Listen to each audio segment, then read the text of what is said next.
কি হলো আমরা সবাই জানি, দুজন স্বনামধন্য ডাক্তারবাবু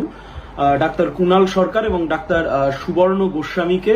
লালবাজার পুলিশ ডেকে পাঠিয়েছিলেন আজকে আরজি করের যে ঘটনা, সেই আরজি করের ঘটনা তদন্ত করতে গিয়ে দুজন ডাক্তারবাবুকে আজকে ডেকে পাঠানো হয়। আমরা আজকে যখন লালবাজারে গিয়ে পৌঁছই এবং লালবাজারে যখন পুলিশ কর্তাদের সাথে কথা বলি, তাদের কথাবার্তা শুনে একটা জিনিসই মনে হয়, এক, সোশ্যাল মিডিয়া জুড়ে এত পরিমাণ ফেক নিউজ ছড়াচ্ছে যার ফলে নাকি ল অ্যান্ড অর্ডার সিচুয়েশন তৈরি হচ্ছে, যার ফলে নাকি ক্যাওস তৈরি হচ্ছে। এই পরিমাণ ফেক নিউজের ফলে পুলিশ নাকি অতিষ্ঠ হয়ে যাচ্ছে, এই পরিমাণ ফেক নিউজের ফলে দিকে দিকে দাঙ্গা হাঙ্গামা তৈরি হচ্ছে। এবং এর সাথে আরো একটি কথা বলেন, যাতে আমরাও সহমত পোষণ করেছি, যে